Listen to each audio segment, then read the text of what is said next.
احترام لكم جميعا. نعم موجود أبوي، حياك الله. حياك الله. أنا عندي يلا تمام نقطة معينة موجودة عندنا وأنتم الشيعة تنتقدونها كثيرا في كافة المناظرات، وتنتقدون السنة أننا نصف الله بصفات ليس موجودة في الله كما تصفونها، وأهمها وأشهرها هي صفة الشاب الأمرد.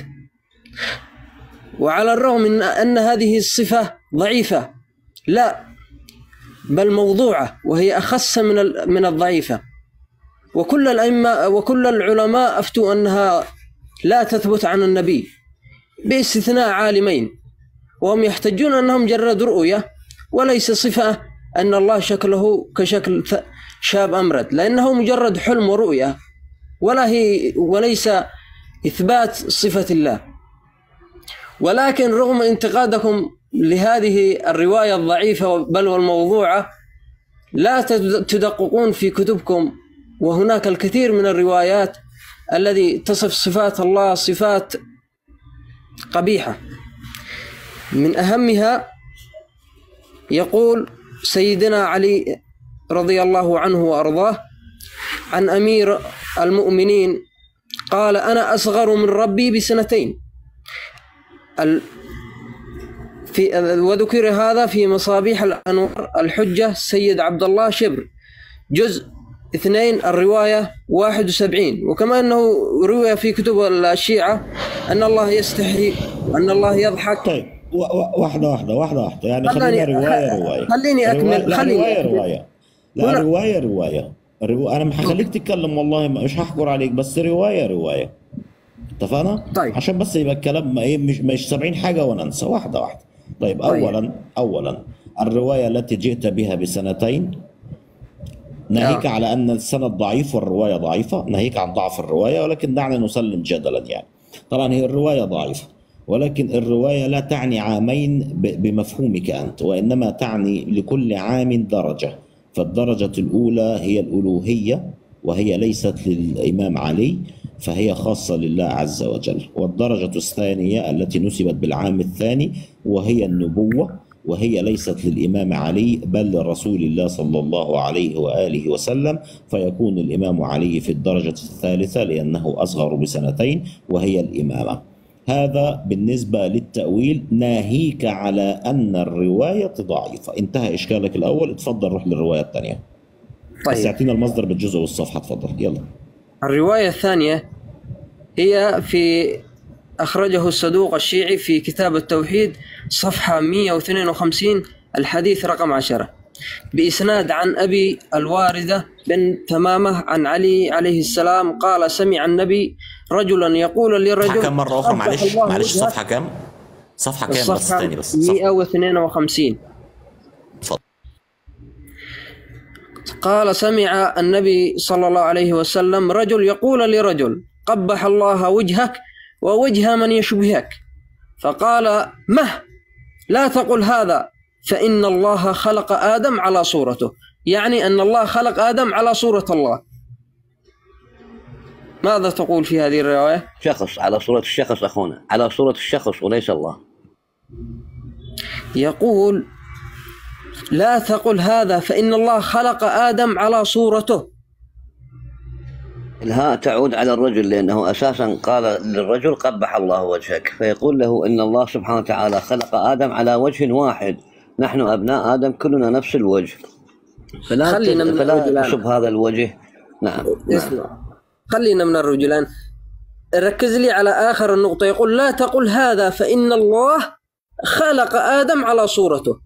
هناك شخصين، الله وآدم. صورة الرجل أخونا، على صورة الرجل أخونا العزيز. الهاء هنا لمن تعود؟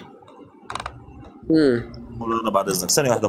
مولانا أستاذ سلطان، أنت تقرأ من المصدر أم تتكلم من الذاكرة؟ من المصدر. طب في سطرين بعدهم لماذا يعني أغضضت بصرك عنهم؟ ما تقرأ قال في المصنف، لماذا سكت وكتمت؟ يعني لماذا تتبعون هذه المنهجية؟ أنت فاتح المصدر صح؟ اقرا اسمع. اقرا استاذ أنا سلطان، عشان إشكاليتي نتكلم على بعلميه وبهدوء. استاذ سلطان، انا مش طالب منك اي حاجه في الدنيا غير ان انت تكمل السطرين. قبل انت لحد دلوقتي بعد ما اتممت كلامك مكتوب 11 وانتهيت من العاشر، ام ان هناك سطرين قبل رقم 11؟ انت قلت الروايه العاشره صح كده؟ ايوه، ارجع للمصدر كده واقرا، والله وراكوا. انا مش عارف ايه الاسلوب ده يا استاذ ابو زيد، مش عارف يعني هنخلص امتى من هذه منهجيه. مو من اقرا. المصدر مولانا، المشكلة مو من المصدر. قبل كم يوم أبو عائشة أيضا ذكر مصدر من موقع إسلام ويب، وتورط في هذا الأمر. وإذا بالمصدر أصلا غير موجود، المصدر نهائيا الحديث غير موجود في الكتاب نهائيا، لكنهم إسلام ويب ذاكرين هذا المصدر وتورطوه. تعبنا مولانا، والله تعبنا يعني. قرأت وقلت الحديث العاشر صفحة 152. افتحوا يا جماعة الخير، انتوا افتحوا ورانا، افتحوا كتاب التوحيد للشيخ الصدوق. وانا الحمد لله بالمناسبة عايز ازف لكم خبر حلو ليا انا، يعني في اخ فاضل الله يبارك له سيرسل لي هذا الكتاب في منتصف او نهاية هذا الشهر، لاننا ممنوع عندنا للاسف الكتب الشيعية. فالحمد لله يعني ده الكتاب ده ان شاء الله يوصل لي، لان من اهم الكتب اللي انا عايز ان شاء الله اتسلح بها.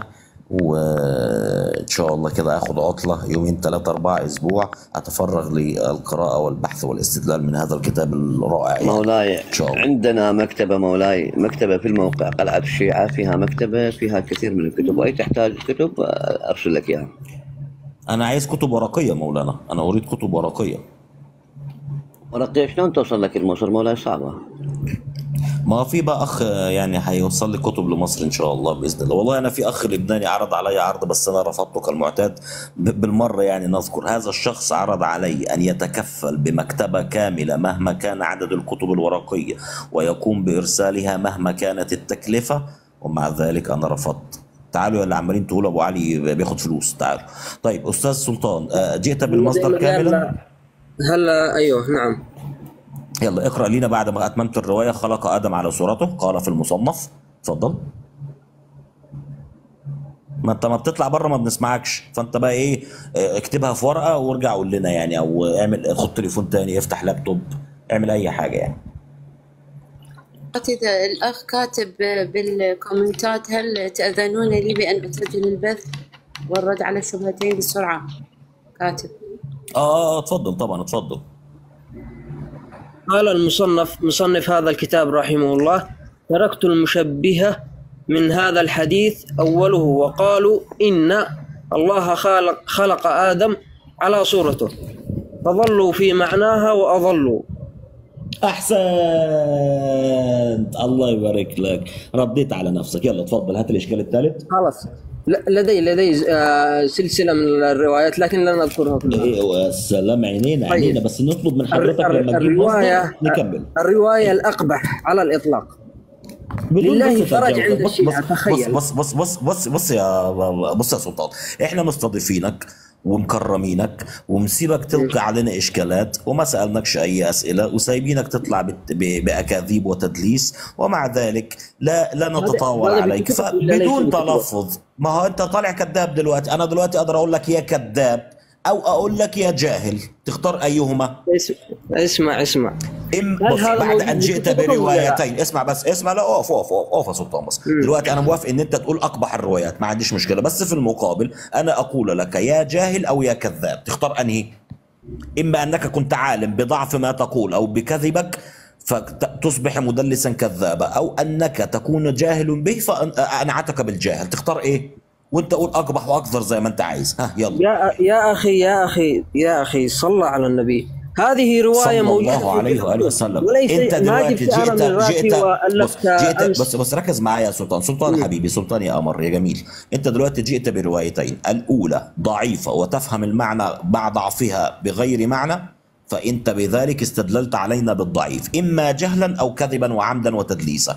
والثانية جئت وبطرت اسمع سلطان، جئت بالثانية وبطرت تتمة الكلام، فإما أنه عن عمد فتصبح كاذبا مدلسا مبترا، وإما أنه عن جهل فتصبح جاهلا.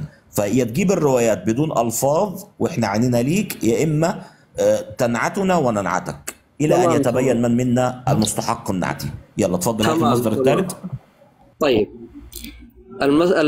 الرواية في كتاب نور البراهين لنعمة الله الجزائري، الجزء رقم 1 صفحة 249. وأيضا ذكر في شرح نهج البلاغة لابن حديد جزء 3 صفحة 124 و125. الرواية تقول: قال بعضهم على ما حكاه ابن أبي الحديد: سألت معاد العنبري قال: أله وجه؟ فقال: نعم، يقصد بالله. قال: أله وجه؟ فقال: نعم. حتى عددت جميع الأعضاء من الأنف وفم وصدر وبطن، واستحيت أن أذكر الفرج، فأومأت بيدي إلى فرجي فقال: نعم. فقلت: أذكر أم أنثى؟ فقال: ذكر. ثاني بس أعطاك ثاني. شرح نهج البلاغة الجزء الثاني صفحة كم؟ صفحة 224 وأيضا 225.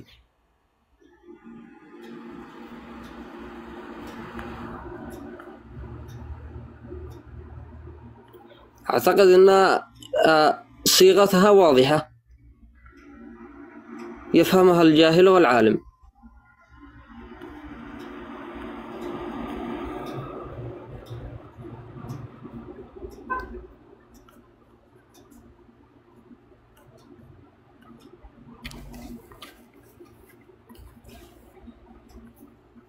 من هو أخونا سلطان اللي يشرح الكلام؟ من هو؟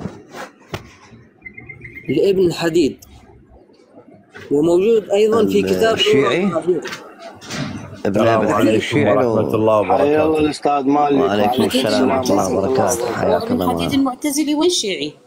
الشيعي هو المعتزلة وشنو؟ هذا الكتاب لا، نور ابن حديد. البراهين لنعمة الله الجزائري. نعم. طيب خلاص، بما ان الاخ جاب قال المصدر الفاضل الدواني: والمشبه منهم من قال أنه جسم حقيقي. ينقل كلامكم. جيد. 148 149. تحته أطيط الرحل الجديد تحت الراكب الثقيل، وهو بفضل عن العرش بقدر 4 أصابع. ينقل كلامكم. ليش تكذب؟ مو عيب؟ طيب نهج البلاغه. احسنت استاذ مالك. في نهج البلاغه. يلا سلطان، هطلب منك ان انت تكمل لحد ما تبين لنا ده قول مين. يلا اقرا يا سلطان في الصفحه 225. كمل يلا. 25. 225 لماذا لا من تفتح نهج كتاب البلاغه نور استاذي لان انت قلت بلسانك. هقول لك لماذا لا افتح نور البرهان. لان انت قلت بذلك ان نور البرهان نقله من نهج البلاغه. مش انت قلت كده بعظمه لسانك؟ قلت وأيضا ذكر في نقله من نهج البلاغه. قلت ولا ما قلتش؟ نقله من نهج البلاغه. ألم تقل ذلك؟ وقلت أيضا وذكر أيضا في شرح نهج البلاغة، أي أنه هذه الرواية وهذا الموضوع. اكمل. لا اكمل المكتوب. اكمل المكتوب. يلا. وذكر ايضا ان هذا. ايوه كمل. الحين ستجلس يعني.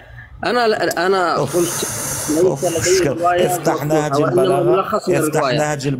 افتح نهج البلاغه الجزء الثالث صفحه 225 واقرا حتى يتبين للناس بلسانك انت هذا قول من. يلا. انا مش طالب منك غير ان انت تحكم على نفسك بنفسك. في اكتر من كده عدل وانصاف يا جماعه؟ والله بالله عليكم استحلفكم بالله، في اكتر من كده عدل وانصاف. ما بردش الشبهه، بسيبه هو يردها بنفسه. يلا اقرا. لماذا؟ اقرا وسمع الناس. اقرا رميت يا أكثر سلطان. منكم. كان ردكم افتح كمل الرواية يا أخي. رد عشان ترد ما انت بترد على نفسك بنفسك. اكتر من كده دلع ما فيش والله. يلا يا سلطان الجزء الثالث صفحه 225. اتفضل اقرا. يلا حبيبي. طيب دقيقة بس من فضلك. خد كل وقتك. خد كل الوقت اللي انت عايزه. لا حول ولا قوة الا بالله العلي العظيم. من فيصل نور. طلعهم انت مولانا؟ ما سمعتش استاذ مالك بيقول ايه؟ راح يتقبلون من فيصل نور وعلي. والله انا عايز يفتح المصدر. افتح المصدر. حياك الله مالك. وعلي راح ننجلط وسبة المواقع هذه. العلوية تقول لك حياك الله مالك استاذ مالك.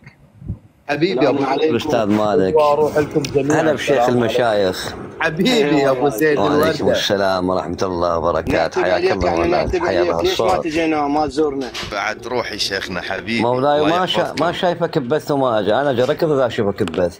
وهذا حسابك جديد مولانا؟ لا هو القديم بس مغير الاسم والصورة. لا هو ما يجي هنا استاذ ابو زيد، هو ما يجي هنا. هو ما يجي لا مولانا. والله اجي واقعد تحت اتسمع عليكم. يلا هلا مولاتي علوية، طول لي بعمرك الله يحفظك.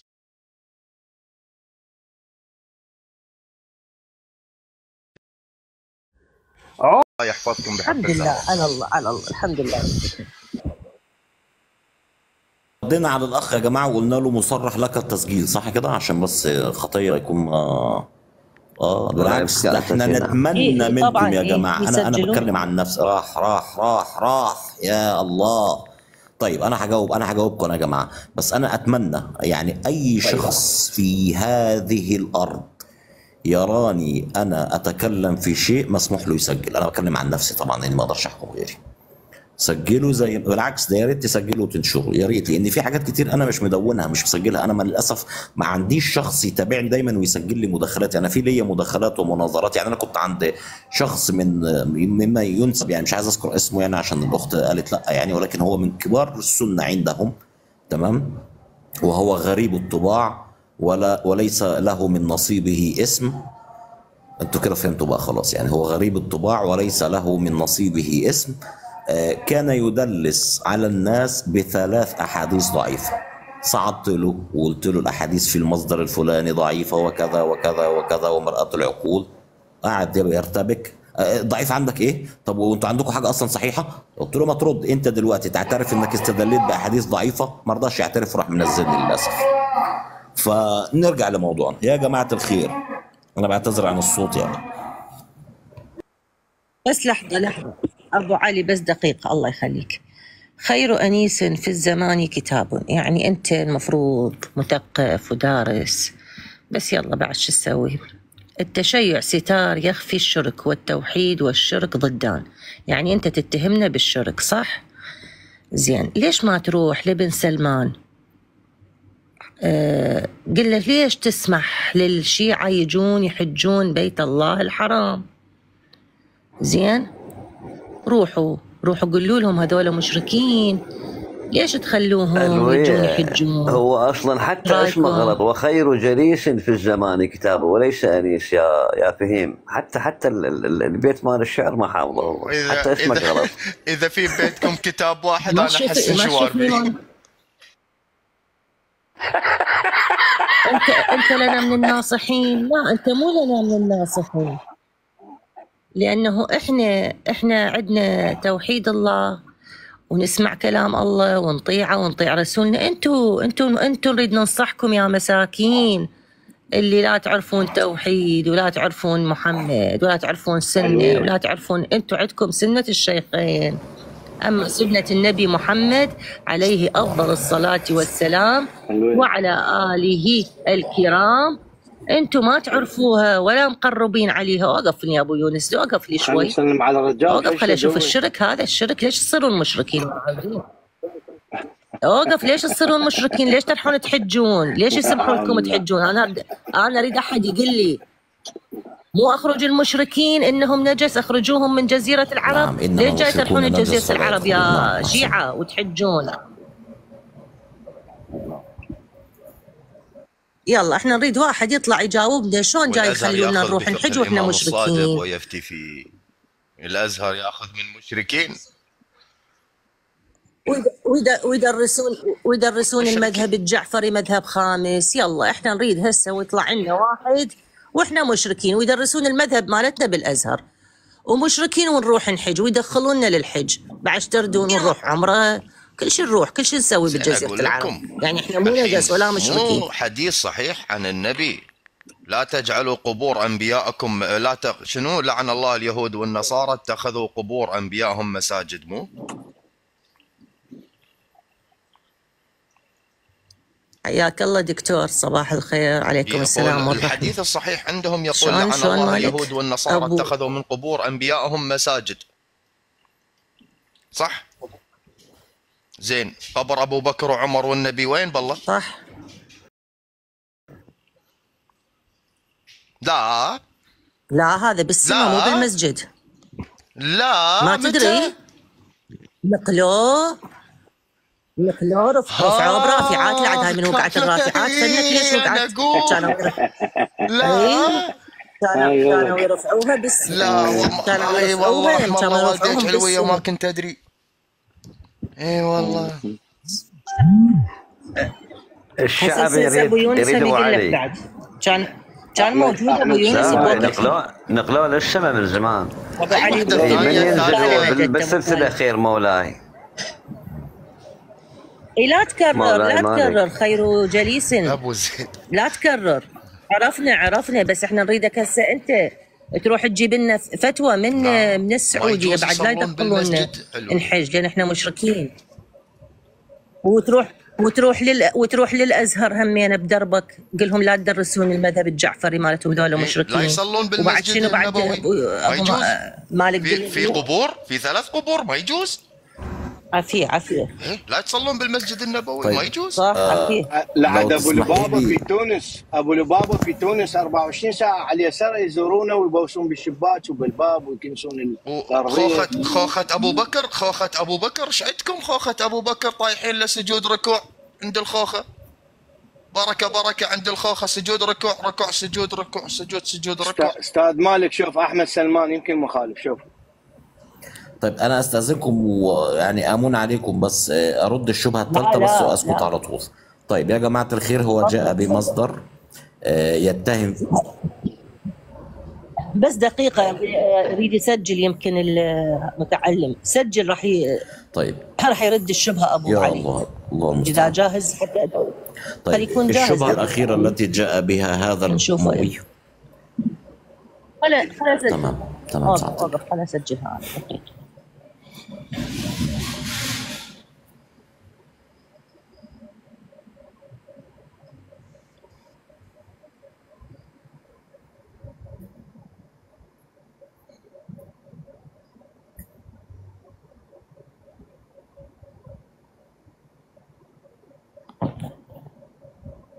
يلا بسم الله، اللهم صل على سيدنا محمد وعلى اله الطيبين الطاهرين.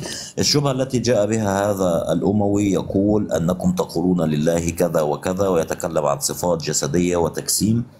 جاء بنهج البلاغه في الجزء الثالث صفحه 224 و 225. طيب بداية الفصل أحبائي الكرام حتى يتبين لنا الأمر في الصفحة 223. ارجعوا إلى الصفحة في السطر الثالث أو الرابع على ما أظن.